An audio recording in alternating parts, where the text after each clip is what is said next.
যে জাতি মরতে জানে সেই জাতিকে দুর্বল মনে করা বোকামি ছাড়া কিছু না। যখন আমাদের ইসলামের ব্যাপারে, দ্বীনের ব্যাপারে, ঈমানের ব্যাপারে কাফের মুশরিকরা যখন ষড়যন্ত্র শুরু করবে, তখন আমরা সব এক হইয়া তোমাদের মোকাবেলা করতে আমরা রাজি হয়ে যাব। কি মনে করেছো? মুসলিম জাতি তারা মৃত্যুকে ভয় পায় না। এরা সালাউদ্দিন আইয়ুবের গোষ্ঠী, তিতুমিরের গোষ্ঠী, হাজী শরীয়তুল্লাহর গোষ্ঠী। এরা নিজেদের জান দিতে প্রস্তুত। হাজারো লক্ষ মুসলমান, লক্ষ যুবক এখনো প্রস্তুত। যেমনি ভাবে এই দেশের ছাত্র জনতা, আলেম ওলামারা সবাই একসাথে মিলে শেখ হাসিনা ফ্যাসিস্টকে যখন উৎখাত করেছে, আবার ইসকনের ব্যাপারে কোনো কিছু আসলে এরা তাদের মোকাবেলা করতে এক পায়ে দাঁড়ানো আছে। যার কাছে যা আছে তা নিয়ে প্রস্তুত থাকা লাগবে। জীবন তো একটাই, তাদের মোকাবেলা করতে হলে আমাদের জীবন দিতে আমরা দ্বিধাবোধ করবো না ইনশাআল্লাহ। আমার রাসূল সাল্লাল্লাহু আলাইহি সাল্লাম বারবার বলছেন, সুম্মা উকতাল সুম্মা উহিয়া সুম্মা উকতাল সুম্মা উহিয়া। রাসূল বলেন, বুখারীতে রওয়ায়াত আছে, আল্লাহ আমি মুহাম্মদকে তুমি একবার শহীদ করে আবার জীবন দাও, আমি আবার শহীদ হব, আবার জীবন দাও, আবার শহীদ হব। 100 বার জীবন দাও, 100 বার তোমার দ্বীনের জন্য আমি মুহাম্মদ শহীদ হয়ে যাব। ইসকন একটা সন্ত্রাসী দল। এই ইসকন নামীয় জঙ্গিবাদকে এই দেশে কোনো কাজ করতে দেওয়া হবে না। অনতিবিলম্বে তাদেরকে নিষিদ্ধ করতে হবে। সরকার তাড়াতাড়ি ইসকনকে নিষিদ্ধ করো, এই দেশের জনগণ তোমাদের পাশে থাকবে। ভারতের চোখ রাঙাকে আমরা ভয় করি না ইনশাআল্লাহ। ভারত তুমি বাংলাদেশের মুসলমানকে মাইরা ফেলবাই করা, তারা মরার আগে নিজের যা সম্বল আছে এটা তোদের উপরে আগে প্রয়োগ করবে, তারপরে মরবে। এর আগে সাহস আছে না ইনশাআল্লাহ মুসলমানরা? উপদেষ্টা যারা আছো, কঠোরভাবে তাদেরকে দমন করো। এরা আমার দেশকে অশান্তি সৃষ্টি করতে শুরু করেছে, চতুর্মুখী বিভিন্নভাবে ষড়যন্ত্র করছে। মুসলিম জাতি, মুসলমান এখনো মরে যায় নাই। আমরা ইমানদাররা সকলে মিলে ব্যর্থহীন ভাষায় আবু বকরের মতো বলবো, এ উপদেষ্টা তোমরা তাদের ব্যাপারে কঠোরতা নাও, ভয় পাইও না। আর যদি তোমরা না করো, আমরা সকলে একসাথে নিয়ে তাদেরকে আমরা এই দেশ থেকে উৎখাত করে তাদেরকে আমরা এই দেশ থেকে প্রতিহত করে ছাড়বো। তোমরা কেন ভয় পাচ্ছ? আবু বকরের মতো ঈমান নিয়ে সামনে বাড়ো। আক্রমণ শুরু হবে। হ্যাঁ, বলবা যে এখানে আক্রমণ করলে ভারতের আমাদের ভাইদের, ওদের ব্যাপারটাও আমার আল্লাহ পাকের হাতে সবর্দ। এটাকে কেন্দ্র করে ভারত দ্বিখণ্ডিত হয়ে যাবে। আল্লাহ ভারতকে টুকরা টুকরা করে ফেলবে। গজওয়ায়ে হিন্দ আল্লাহ রসুল ভবিষ্যৎবাণী করে দিয়ে গেছেন। তোমরা সেই গজওয়ায়ে হিন্দের কারণ হয়ে দাঁড়াবে। এই স্বাধীনতার সময় মানুষ, আলেম ওলামারা, মাদ্রাসার ছাত্ররা তোমাদের মন্দির পাহারা দিছে। ইসকনের পতাকা বাংলাদেশের পতাকার উপর উঠা মানে রাষ্ট্রদ্রোহী। তুমি এমন অন্যায় করলা, কত বড় রাষ্ট্রদ্রোহী কাজ করেছো তুমি। চিন্ময় যেটা ইসকনের, যেটাকে জেলের মধ্যে ঢুকাইছে, তার মুক্তির জন্য শেখ হাসিনা ফেইজে দাবি জানাইছে। সে এখন ভারতে বসে বসে ষড়যন্ত্রের সমস্ত বীজগুলি বপন করতেছে। তো আল্লাহ পাক একটা সুযোগ দিয়েছেন, তুই মনে করছো যদি সুযোগ পাইয়া গেছো, দ্বিতীয়বার সুযোগ তুমি আর পাবে না। তার সেখান থেকে ইন্ধন চলছে। আর এই দেশে বসে বসে আমার ভাইয়েরা, আওয়ামী লীগের ভাইয়েরা, তারা ইন্ধনগুলোকে সব তাল দিয়ে দিয়ে যত রকমের ঝামেলার সমস্ত রাস্তাগুলি তারা উন্মোচন করতেছে। এই সমস্ত ষড়যন্ত্রকে আল্লাহ সুবহানাহু ওয়া তাআলা যখন এটাকে প্রতিহত করবে, এমনভাবে প্রতিহত করবে, তখন তোমরাও যাইবা, তোমাদের নেত্রীও যাবে। তখন মনে রাখাল, আমাদের পেচিবাদী হাসিনা সে যখন এখান থেকে বেঁচে গেল, ওদিন যদি তাকে পাইতো তাহলে কি অবস্থাটা হতো? তার শরীরের টুকরা ভাগে পাওয়া যেত না। তাকে 45 মিনিট সময় দিয়া আর্মিরা তার উপরে এহসান করেছে, অনুগ্রহ করেছে। তাকে সুন্দরভাবে রাষ্ট্রীয় হেলিকপ্টার দিয়ে তাকে পাঠিয়ে দিচ্ছে, সেখানে যাচ্ছে। আর সে এখন ভারতে বসে বসে ষড়যন্ত্রের সমস্ত বীজগুলি বপন করতেছে। এমনকি আজকাল পেপারও সে লিখেছে যে চিন্ময় যেটা, এই যে যাকে চিন্ময় যেটা ইসকনের যেটাকে জেলের মধ্যে ঢুকাইছে, তার মুক্তির জন্য শেখ হাসিনা ফেইজে দাবি জানাইছে,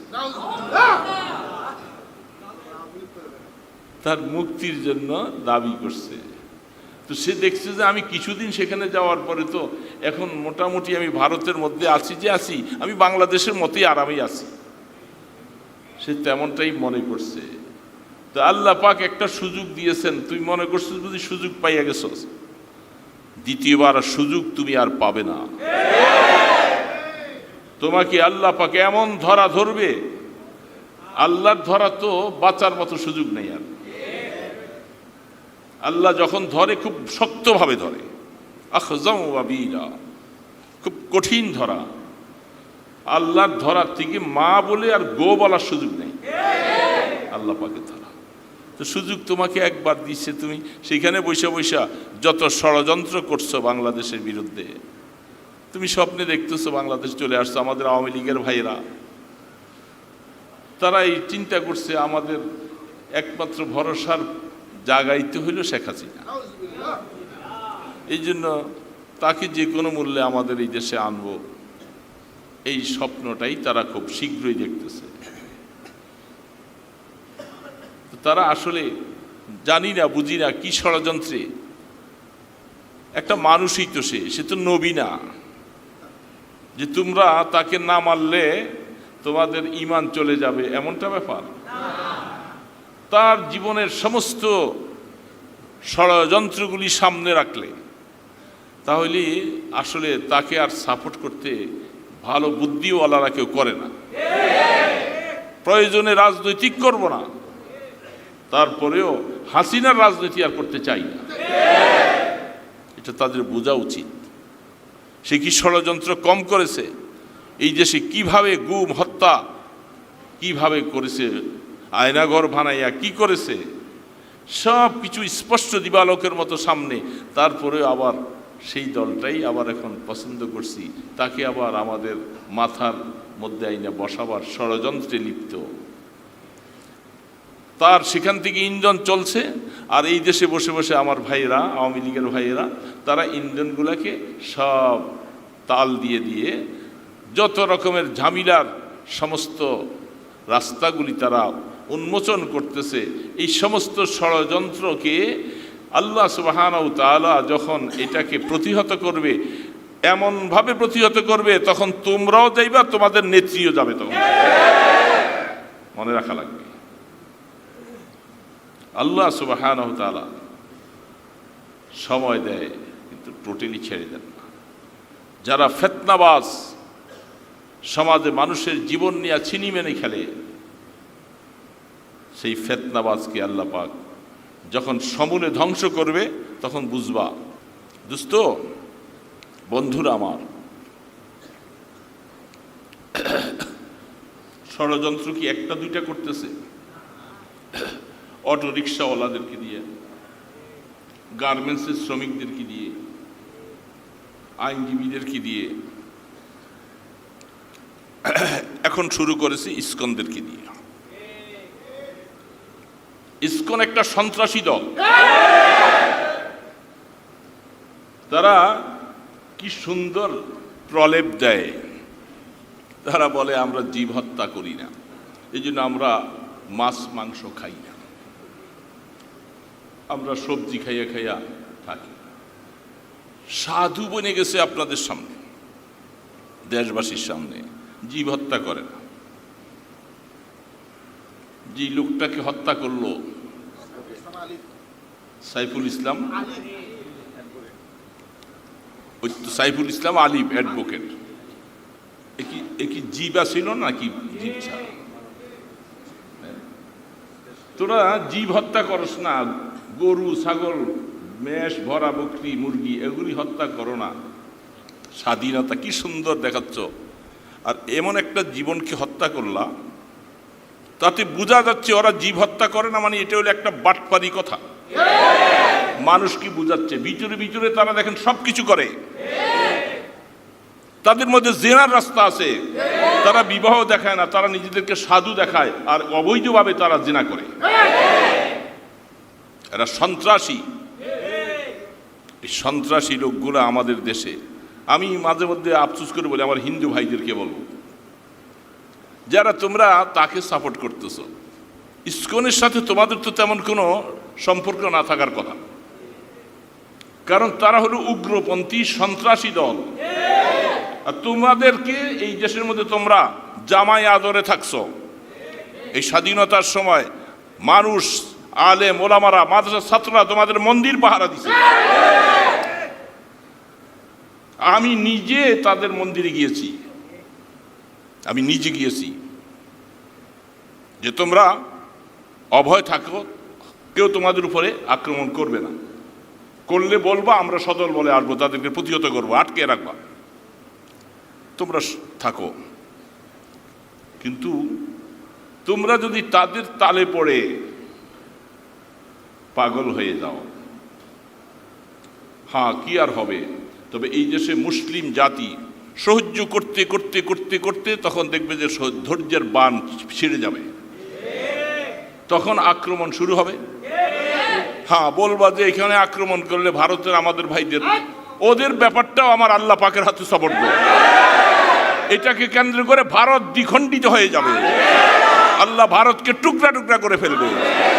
গজওয়ায়ে হিন্দ আল্লাহ রসুল ভবিষ্যৎবাণী করে দিয়ে গেছেন, তোমরা সেই গজওয়ায়ে হিন্দের কারণ হয়ে দাঁড়াবে। কারণ মুসলিম জাতি আমাদের মধ্যে বিভিন্ন বিভক্তি থাকতে পারে, এটা কোনো ব্যাপার না।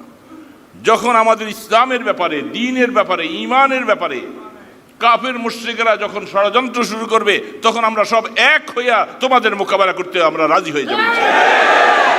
কি মনে করেছো তোমরা? মুসলমান খালিদ বিন ওলীদের গোষ্ঠী, জাফর বিন তৈয়ারের গোষ্ঠী তারা। খালিদ বিন ওলীদ রাদিয়াল্লাহু তাআলা আনহু একজনই তো ছিলেন, লক্ষাধিক কাফেরের মোকাবেলা তিনি একা করতে শুরু করেছেন। জাফর রাদিয়াল্লাহু তাআলা আনহু শহীদ, যায়েদ বিন হারেসা রাদিয়াল্লাহু তাআলা আনহু শহীদ, আব্দুল্লাহ ইবনে রাওয়াহা রাদিয়াল্লাহু তাআলা আনহু শহীদ। সবাই তো বুঝছে, যেহেতু রসুল বলছেন এ শহীদ হয়ে গেলে তুমি শহীদ হয়ে গেলে তোমরা এইভাবে সেনাপতি হবে। আর যখন 3 জন শহীদ হয়ে যাবা, 4র্থ নম্বরে পরামর্শ করে একজনকে আমির বানাই দিবা। রাসূল করিম সাল্লাল্লাহু আলাইহি সাল্লাম মসজিদে নববীতে বসা, মওতার যুদ্ধ, ঘমসান লড়াই চলছে। আল্লাহ পাক বলে, জিবরিল আমার বন্ধু মদিনাতে আছে, মওতার যুদ্ধের ময়দান থেকে মদিনা পর্যন্ত সমস্ত পাহাড়গুলি পাথরগুলি সরাইয়ে দাও, রসুল দেখে দেখে এখান থেকে ডিরেকশন দিবে।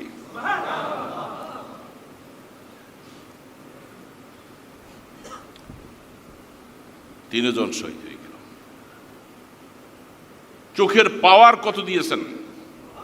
মদিনার থেকে মওতা পর্যন্ত বহু রাস্তা, শত শত মাইল দূরে, এখান থেকে বৈশা রসুল দেখতেছেন অমুক শহীদ, অমুক শহীদ, অমুক শহীদ। 3 জন শহীদ হয়ে গেল। 4র্থবারে কাফেররা খুশি যে 3 সেনাপতি একের পরে এক শেষ। খালিদ বিন ওলীদ রাদিয়াল্লাহু তাআলা পরামর্শ করার সুযোগ নেই। যুদ্ধের পতাকা যখন পড়ে গেল, তিনি দৌড়ে এসে যুদ্ধের পতাকা উঠেছেন। যুদ্ধের পতাকা উঠাইয়া যুদ্ধের পটভূমিকে তিনি পরিবর্তন করলেন, যেটা কাফেরদের ভিতরে একটা রব, একটা ভয় ভীতি সৃষ্টি করেছে। যে ব্যাপারটা কি, এদের নতুন সেনাপতি আইসা পটভূমি দিয়ে পাল্টিয়ে ফেলছে, এবার তো মনে হয় যুদ্ধটা খুব কঠিন হবে। আল্লাহ পাক খালিদ বিন ওলীদকে সেনাপতির হিসাবে দায়িত্ব নিয়ে তিনি যখন চলছেন, কাফের মুশরিকদের সৈন্য এখনো অগণিত।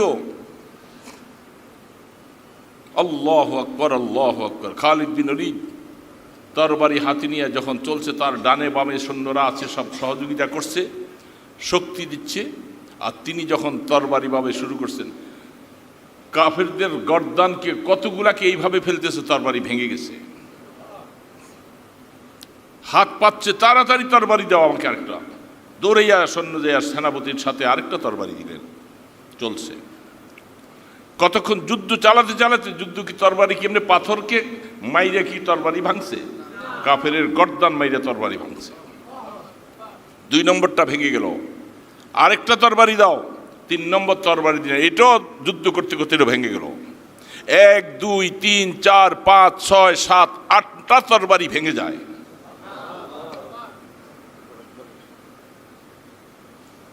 কাফেররা টিকে থাকার মতো আর সাহস নেই, শেষ হয়ে গেছে। বহু মুর্দার কচু গাছের মতো কেটে ফেলে দিলেন।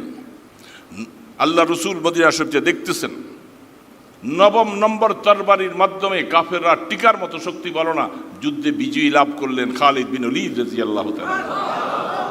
9টা তরবারি বিজয়ী লাভ করলেন। যখন সেখান থেকে জয়ী হইয়া মদিনা শরীফ দিকে আসতেছেন, আল্লাহ রসুল নিজে আগে যে খালিদকে নিজে বুকে জড়াই ধরার জন্য আসছেন। খালিদু সাইফুল্লাহ, খালিদু সাইফুল্লাহ, খালিদ আসো, আল্লাহ পাকের তরফ থেকে তোমার টাইটেল হয়ে গেছে, কিয়ামত পর্যন্ত তোমার নাম হলো আল্লাহর তরবারি, তোমার নাম হলো আল্লাহর তরবারি। দুনিয়ার কোনো ক্ষমতা নাই, শক্তি নেই আল্লাহর তরবারিকে স্তম্ভিত করতে পারে। খালিদু সাইফুল্লাহ, সেই খালিদ রাদিয়াল্লাহু তাআলা আনহু যতদিন হায়াতে বেঁচে ছিলেন তিনি আল্লাহর কাছে দোয়া করছেন, আল্লাহুম্মা রযুকনি শাহাদাতান ফি সাবিলিক। আল্লাহ, জীবনে এত যুদ্ধ করলাম কাফের মুশরিকদের সাথে, শেষ জীবনে আমার একটু মনে চায় যে আমি একটু তোমার রাস্তায় শহীদ হব। আমি শাহাদতের মৃত্যুটা মনে তামান্না, শুধু বিছনার মধ্যে কাপুরুষের মতো এইভাবে মৃত্যু আল্লাহ চাই না, আমাকে তুমি শাহাদত দাও। বারবার দোয়া করতেন, আল্লাহুম্মা রযুকনি শাহাদাতান ফি সাবিলিক। সাহাবী তার মুমূর্ষু অবস্থায় পাশে যেয়ে বলতেছেন, খালেদ, আপনি বিছনায় শুয়ে এখন কাঁদতেছেন যে আমি খালেদ জীবনে এত মোকাবেলা করলাম, আর শেষ বয়সে এখন আমি বিছনায় শুয়ে মারা যাব, আমি জিহাদের ময়দানে মরতে পারলাম না, আমি শহীদ হতে পারলাম না। খালিদ বিন ওলীদ, আপনি কেঁদে লাভ নাই, কারণ আপনাকে টাইটেল আসমানের পক্ষ থেকে দিয়ে দেওয়া হয়েছে, আপনি আল্লাহ পাকের তরবারি, তো আপনি শহীদ হওয়া মানে আল্লাহর তরবারি শহীদ হয়ে যাওয়া। এই জন্য আল্লাহ পাক আপনাকে শহীদ করবে না, আল্লাহ আপনাকে শহীদের মাকাম দিয়ে দিবেন, আপনি বিছনার মধ্যে মারা যাবেন, কিন্তু আল্লাহ আপনাকে শহীদ করে আল্লাহ পাকের তরবারির এইভাবে করে বদনাম করাতে চান না আল্লাহ পাক। এই টাইটেলটা আর কোনো সাহাবীকে দেয় নাই, আপনাকে দিয়েছে। খালিদ সাইফুল্লাহ মুসলমান, যদিও আমরা বহু বছর পরে, আল্লাহর পয়গম্বরের নবুয়তের জামানার থেকে 1000-1500 বছর পরে এখনো আলহামদুলিল্লাহ, আল্লাহর শুকর, মুসলিমদের চেতনা, মুসলিমদের সেই ইমানি তেজ, এটা কি নষ্ট হয়ে গেছে?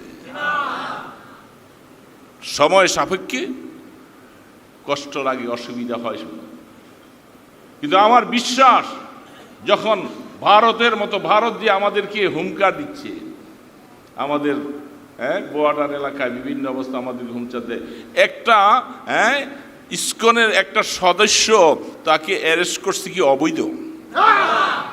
ইসকনের পতাকা বাংলাদেশের পতাকার উপর উঠা মানে রাষ্ট্রদ্রোহী। তুমি এমন অন্যায় করলা, আমাদের শহীদের রক্তের বিনিময়ে এই দেশ স্বাধীন হয়ে আমাদের পতাকা উড্ডীন হয়েছে, সারা বিশ্বের কাছে এই পতাকার বড় সম্মান আছে, তো সেই হিসাবে সেই পতাকাকে স্তম্ভিত করে ফেলে তুমি ইসকনের পতাকা উঠেছা, কত বড় রাষ্ট্রদ্রোহী কাজ করেছো তুমি। সেই জায়গার মধ্যে তাকে অ্যারেস্ট করছে। আরে বাপরে, পুরা ভারত তার পক্ষে আইসা, কারণ আমাদেরকে খুব দুর্বল দেখছে না, দুর্বল দেখলেই এরকম করে, আমরা দুর্বল, মুসলমানদেরকে দুর্বল দেখছো। যে জাতি মরতে জানে সেই জাতিকে দুর্বল মনে করা বোকামি ছাড়া কিছু না। তোমরা হিন্দু মুশরিক, তোরা মরণের কথা শুনলে পালাস। আল্লাহর কোরআনে বলছেন বিভিন্ন অবস্থায় যে তারা যে এত কিছু বলে, তাদেরকে আগে মৃত্যুর তামান্না করতে কও, মৃত্যুর আশা করতে কও, তারা মৃত্যুকে ভয় পায়। মুসলিম জাতি তারা মৃত্যুকে ভয় পায় না। এরা সালাউদ্দিন আইয়ুবের গোষ্ঠী, তিতুমিরের গোষ্ঠী, হাজী শরীয়তুল্লাহর গোষ্ঠী, এরা এরা মৃত্যুকে ভয়, এরা জানে যে মৃত্যু তো আমার রসুল সাল্লাল্লাহু আলাইহি সাল্লাম বারবার বলছেন সুম্মা উকতাল সুম্মা উহিয়া সুম্মা উকতাল সুম্মা উহিয়া। রসুল বলেন, বুখারীতে রওয়ায়াত আছে, আল্লাহ আমি মুহাম্মদকে তুমি একবার শহীদ করে আবার জীবন দাও, আমি আবার শহীদ হব, আবার জীবন দাও, আবার শহীদ হব। 100 বার জীবন দাও, 100 বার তোমার দ্বীনের জন্য আমি মুহাম্মদ শহীদ হয়ে যাব। সেই রসুলের উম্মত না এরা? রসুলের প্রেম এখনো আছে, নাহলে 100 বছর পরে আমাদের ইমান বিগড়িয়ে যেত, ইসলাম বিগড়িয়ে যেত। এখনো মুসলমান অরিজিনালটাকে ধরে রাখার জন্য নিজেদের জান দিতে প্রস্তুত, হাজারো লক্ষ মুসলমান, লক্ষ যুবক এখনো প্রস্তুত। কি মনে করছো একটা চিন্ময়ের পক্ষে আইসা শেখ হাসিনা বিবৃতি রে বাবা, সে কি আরামে আছে সেখানে, রাষ্ট্রদ্রোহী সে, তাকে তোমরা সমর্থন দিচ্ছ একে ছাইড়া দেওয়ার জন্য। এরা এইভাবে করে উচ্ছৃঙ্খলতার চরম করে তারা দেখাচ্ছে যে আমরা আসলে পারলে অনেক কিছু করতে পারি। বিশ্বের বিভিন্ন রাষ্ট্র থেকে তাদেরকে নিষিদ্ধ করা হয়েছে। আমাদের জোর দাবি থাকবে, আমাদের সরকার তোমরা যখন আসছো ক্ষমতায়, এখন আসছো, তাদেরকে তাড়াতাড়ি নিষিদ্ধ করে দাও। ইসকনের সংগঠন যেহেতু এটা সন্ত্রাস, জঙ্গিবাদকে যেমন আমরা পছন্দ করি না, আমাদের রাষ্ট্র সাপোর্ট দেয় না, এই ইসকন নামীয় জঙ্গিবাদকে এই দেশে কোনো কাজ করতে দেওয়া হবে না। অনতিবিলম্বে তাদেরকে নিষিদ্ধ করতে হবে, অন্যান্য রাষ্ট্রের মতো নিষিদ্ধ করে দাও। করলে ভয় পাইতেছ? যেমনি ভাবে এই দেশের ছাত্র জনতা, আলেম ওলামারা সবাই একসাথে মিলে শেখ হাসিনা ফ্যাসিস্টকে যখন উৎখাত করেছে, আবার ইসকনের ব্যাপারে কোনো কিছু আসলে এরা তাদের মোকাবেলা করতে এক পায়ে দাঁড়ানো আছে। মুসলিম জাতি, মুসলমান ভাই, বড় আফসোস, বড় ষড়যন্ত্র চলছে। আমরা যে যেখানে আছি আমাদের এখন আর বিভক্তি থাকার কোনো সুযোগ নেই। যার কাছে যা আছে তা নিয়ে প্রস্তুত থাকা লাগবে। আমরা তো ওই নবীর সৈনিক, বদরের যুদ্ধে অস্ত্র নাই, সাওয়ারি নাই, মাত্র 2টা ঘোড়া, ওটও বাড়ি বাড়ি করে কেউ কতক্ষণ চলে আবার নামে, ওট অল্প কয়েকটা, তরবারি 2 খান না 3 খান, এই নিয়ে বদরের যুদ্ধে যাচ্ছে। যুদ্ধের পরিকল্পনা নিয়ে যাওয়া হয়েছিল না। সাহাবী আয়েশা বলতেছেন, ইয়া রাসূলুল্লাহ আমাকে কিছু অস্ত্র দেন, আমি মোকাবেলা করব, শহীদ হব। রাসূল বলেন, দেখো তোমাকে কি দিব আমি, নাই তো কিছু।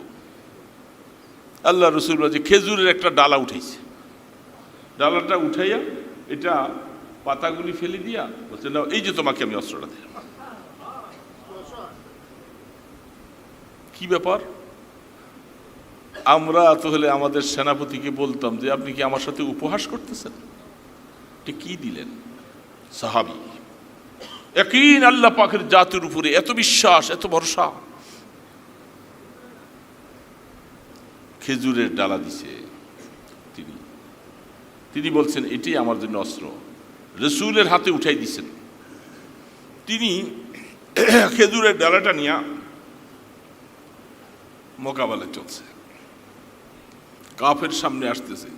বলেন তো কত বড় ইয়াকিন আর বিশ্বাস হলে একটা খেজুরের ডালা নিয়ে তরবারিওয়ালা সামনে আসতেছে, তিনিও খেজুরের ডালা নিয়ে সামনে যাইতেছে। কাফের কাছাকাছি চলে আসছে।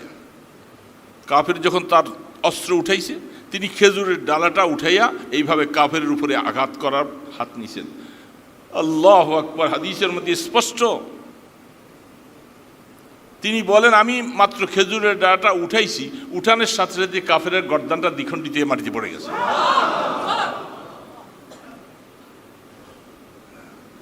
যুদ্ধের পরে আল্লাহ রসুলের কাছে বলতেছেন, ইয়া রাসূলুল্লাহ খেজুরের ডালা, বলে আমি তো তোমাকে খেজুরের ডালাটা দিছি, আল্লাহ পাক ফেরেশতা পাঠিয়েছেন অস্ত্র দিয়া। যখন তুমি তরবারিটা উঠাইছিলা, এই সুযোগের মধ্যে আল্লাহ পাক তোমার এরাদা দেখছেন, তোমার ইচ্ছা দেখেছেন। তুমি কাফেরকে প্রতিহত করতে, তাকে হত্যা করতে তুমি পরিপূর্ণ বদ্ধপরিকর হয়ে যখন আক্রমণ করেছো, ফেরেশতাকে আল্লাহ পাক ওয়াদা করছে, মারো তার গর্দানকে, শেষ করে দাও। মাটিতে পড়ে গেছে। ফেরেশতাদেরকে আল্লাহ পাক বলছেন, তোমরা তো কোনোদিন যুদ্ধ করো নাই, যুদ্ধের নিয়মও তোমরা জানো না। আমি আল্লাহ তোমাদেরকে কোরআনের মাধ্যমে যুদ্ধের নিয়ম শিখাই দিতেছি। অদরিবুহুম কুল্লা বান্নান, তাদেরকে গর্দানের মধ্যে মারবা আর তাদের প্রত্যেকটা জোড়ায় জোড়ায় জোড়ায় জোড়ায় গুলোর মধ্যে আঘাত করবা। সুবহানাল্লাহি ওয়া বিহামদিহি, প্রত্যেকটা জোড়ার মধ্যে আঘাত করবা। কোরআন শিখাইছি এইভাবে করে আক্রমণ করবা। এই জন্য ফেরেশতারা যখন ধরছে কাউকে, আর প্রত্যেকটা জোড়া জোড়াকে ভাঙিয়ে দিছে, আঙ্গুলের আগা সহ মিলেয়া জোড়াগুলি সহ সমস্ত জোড়ায় আল্লাহ পাক বলছেন প্রত্যেকটা জোড়ার মধ্যে আঘাত করবা ফেরেশতারা। ফেরেশতারা ফেরেশতাদের সাথে পারে, একজনই তো যথেষ্ট। সেখানের মধ্যে 2000 5000 ফেরেশতা পাঠিয়েছে। কোরআন কি মিথ্যা? আল্লাহ পাক বলেন ফেরেশতা বেশি পাঠাইছি ওগো বন্ধু আমার, এই জন্য আপনাদের দিলটার মধ্যে যেন সাহস থাকে যে আপনাদের পাশে 5000 ফেরেশতা মোতা, একজনই তো যথেষ্ট। সেই আবু জাহল্লা ওই যে 7টা ওই কাজটা করছিল, রাসূল বলেছেন। এবং আগের দিন সকালবেলা কোন জায়গায় কোনটাকে হত্যা করা হবে, কে কোথায় মারা যাবে, 7টার জায়গা রাসূল ইশারা করে চিহ্নিত করে দেখাই দিছে। ঠিক ওই জায়গার মধ্যে তার হত্যা হয়েছে। আমরা তো সেই নবীর উম্মত, আমরা তো ওই নবীর উম্মত। আমরা কি হালাত, আমরা ঘাবড়াবো কেন? জীবন তো একটাই, জীবন তো একটাই। তাদের মোকাবেলা করতে হলে আমাদের জীবন দিতে আমরা দ্বিধাবোধ করবো না ইনশাআল্লাহ। মনে রাখো, সরকার তাড়াতাড়ি ইসকনকে নিষিদ্ধ করো, এই দেশের জনগণ তোমাদের পাশে থাকবে। ভারতের চোখ রাঙাকে আমরা ভয় করি না ইনশাআল্লাহ। তোরা কাফেরের জাত, তোদের শক্তি কি? তো খালিদ বিন ওলীদ রাদিয়াল্লাহু তাআলা আনহুকে বলছিল, খালিদ তুমি এইভাবে কেমনে করলা? তিনি বলছে, দেখো কাফেরকে আল্লাহ পাক বলছেন মৃত্যুর তুলনায় করে তারা যেন লাশ, মুর্দা, আর ইমানদারকে বলছেন জীবিত। তো যেহেতু তারা লক্ষাধিক মানুষ হলে কি অসুবিধা? এই তো সবই মৃত্যু, মরা। আর আমি একজন ইমানওয়ালা, আমি হলাম তো 1 লক্ষ লাশের সামনে একজন জীবিত। আমি কেন? সাধারণ একটা বাচ্চাও তো তরবারি নিয়ে গেলে বাস সে বিজয়ী লাভ করে। সমস্ত কাফেররা সব মুর্দা, ইমানদারেরা তারা ইমানের বলে আল্লাহ পাক বলছেন তোমরা জিন্দা মনে রাখবা। এই জন্য ইন্ডিয়ার সৈন্যরা তোমরা আমাদের জন্য বহুত কিছু করবা, মাইরে ফেলবা, এই তো আর কি করবা। তো মনে রাখবা, মরার আগে সাহাবী বলতেছিলেন আমাকে মদিনায় যেতে দিচ্ছ না তো? তোমরা জানো আমি অত্যন্ত কঠিন তীরান্দাজ, তোমরা আমাকে যদি অ্যারেস্ট করতে আসো, আমি প্রথম তীর দিয়া তোমাদের মোকাবেলা করব, তীর শেষ হয়ে গেলে তরবারি দিয়া মোকাবেলা করব, তারপরে যখন তরবারি শেষ হয়ে যাবে তখন তোমরা আমাকে অ্যারেস্ট করবে, তখন আমাকে মারবা। তার আগে তোমাদের অনেকগুলি জান শেষ হয়ে যাবে। তো মনে রাখো, মনে রাখো, খামাখা প্রয়োজন নাই। আমি আমার মাহবুব, আমার নবীর কাছে আমি যাইছি ইমান নিয়া, আমাকে বাধা দিয়ে লাভ নাই। দুনিয়ার পিচাস তো তোরা, আমার মক্কায় অমুক অমুক জায়গায় এই সম্পদ আছে, এগুলি সব তোরা নিয়ে যা, আমাকে ছেড়ে দে। মদিনা শরীফ যাওয়ার পর আল্লাহ রাসূল বলেন তুমি তো অনেক দামি একটা ব্যবসা করে আসছো। ইন্নাল্লাহা আশতারা মিনাল মুমিনিনা আনফুসাহুম বিআন্না লাহুমুল জান্নাহ। তুমি জান্নাতের বিনিময়ে আল্লাহ পাকের কাছ থেকে তুমি জীবনের বিনিময়ে জান্নাত খরিদ করেছো। তোমার ব্যবসাটা বহুত বড় লাভবান ব্যবসা হয়েছে। সাহাবায়ে কেরাম তো তারা এই কথাই বলছে। এই জন্য বলতেছিলাম, ভারত তুমি বাংলাদেশের মুসলমানকে মাইরা ফেলবাই করা, তারা মরার আগে নিজের যা সম্বল আছে এটা তোদের উপরে আগে প্রয়োগ করবে, তারপরে মরবে, এর আগে। তুমি কি মনে করছো? সাহস আছে না ইনশাআল্লাহ মুসলমানরা? মনে রাখবেন আল্লাহ সুবহানাহু ওয়া তাআলা, তোমরা উপদেষ্টা যারা আছো কঠোরভাবে তাদেরকে দমন করো। এরা আমার দেশকে অশান্তি সৃষ্টি করতে শুরু করেছে, চতুর্মুখী বিভিন্নভাবে ষড়যন্ত্র করছে। মুসলিম জাতি, মুসলমান এখনো মরে যায় নাই, মুসলমান এখনো জীবিত আছে। মুসলমানের জীবন তারা দিতে জানে, কারণ যারা মরতে জানে তাদের ভয় নেই। আল্লাহ পাক বারবার বলছেন তুমি ভয় পাওয়ার কোনো কারণ নেই। আমি বলেছিলাম গতকাল আমাদের হাজিপাড়া মাদ্রাসায় মাহফিল গেছে, অনেকেই হয়তো গেছেন নাকি, অনেকে কারা কারা গেছেন দেখি, অনেক মানুষ আছে। তা আমি বলছিলাম যে কথাটা, এটা এই জন্য বললাম, অনেকে তো হয়তো জান নাই, তাদেরকে একটু কথাটা শোনাই। যদিও রিপিট হচ্ছে, যাদের নতুন ওয়ালাদের কাছে তো নতুন, পুরান ওয়ালাদের কাছে হয়তো নতুন নয়। স্বল্প আলোচনায় করেছিলাম অলিপুরি সাহেবের পরে, যখন রসুল করিম সাল্লাল্লাহু আলাইহি সাল্লাম দুনিয়ার থেকে যখন চলে গেলেন, ইসলামের উপরে চতুর্মুখী ফিতনা শুরু হয়েছে। চতুর্মুখী, যারা একদল ইসলাম নিয়েছিল, এখন ইসলাম ভালো লাগে না, ইসলাম ছেড়ে দিয়েছে। মুনাফিক যারা ছিল, এরা এতদিন পারে নাই রসুলের কারণে, এখন তারাও শরীর নাড়াচাড়া দিচ্ছে। ইহুদিরা যারা মদিনার মধ্যে বসে বসে ষড়যন্ত্রের বীজ বুনতেছিল, তারা বলতেছে এবার মোহাম্মদ নাই, আমাদের সুযোগ আসছে। এক কথা চতুর্মুখী ফিতনা, মদিনাকে আক্রমণ করবে, সব কিছু করবে। আবু বকর সিদ্দিক রাদিয়াল্লাহু তাআলা আনহু, তিনি তখন খলিফা। মাত্র রসুল চলে গেলেন, এমনি ব্যথিত অন্তর, আর এই ধরনের ফিতনাগুলি শুরু হয়েছে। তখন আবু বকর সিদ্দিক বলতেছেন, মুশাওয়ারা ডাকছে, সেখানে সব সাহাবায়ে কেরাম আছে, আবু বকর বাদ দিয়া ওমর, উসমান, আলী, আব্দুর রহমান ইবনে আউফ, খালিদ বিন ওলীদ, হযরত সালমা ইবনে আকওয়া, কঠিন কঠিন সাহাবী। তারা কেন জানো হঠাৎ করে হিম্মত হারা হয়ে গেছে। মুশাওয়ারা যখন করলেন, খালিদ বিন ওলীদ রাদিয়াল্লাহু, সবাই সেখানে আছেন। আবু বকর সিদ্দিক রাদিয়াল্লাহু তাআলা বলতেছেন, তারা যখন এই ধরনের অন্যায় করবে, মুরতাদ হবে, দেশের বিরুদ্ধে, আমাদের মদিনার বিরুদ্ধে, মুসলমানদের বিরুদ্ধে যখন কুচক্রই তারা কাজ করবে, তাদেরকে আমাদের জিহাদের মাধ্যমে প্রতিহত করতে হবে। ওই দিক দিয়ে মুসাইলামাতুল কাজ্জাব, নবুয়ত দাবিদার। সাহাবায়ে কেরামদের পরামর্শে রায় কি আসলো, এটা মনে রাখার বিষয়। সাহাবায়ে কেরামরা বলছেন যে এই সময় দেশের দুরবস্থা, কারণ রসুল চলে গেলেন, এখন দুরবস্থা, সকলে আমরা এই অবস্থায় আছি। এখন একদিক দিয়ে আন্দোলন প্রতিহত করতে গেলে আরেক দিক দিয়ে চাপ হবে, তারা সব এক হইয়া মদিনার উপর আক্রমণ করবে। এই সময় আমাদের একটু অবস্থা পর্যবেক্ষণ করা দরকার, এখন তাদের সাথে জিহাদ, যুদ্ধ না করা চাই। সবার রায় একটা। সেই ক্ষেত্রে আবু বকর সিদ্দিক খলিফা, আল্লাহু আকবার, আল্লাহু আকবার, আকল হয়রান হয়ে যায়। আবু বকর সিদ্দিক রাদিয়াল্লাহু তাআলা বলতেছেন, আপনাদের সকলের রায় একদিকে, বাস ঠিক আছে, আপনার রায় নিলেন। এই সমস্ত মুরতাদ, মুনাফিক,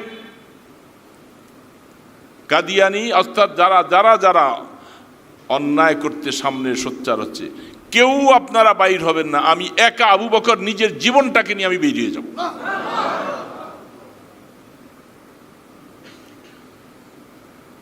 আখরুজু ওয়াহদা, আমি একা বেরিয়ে যাব।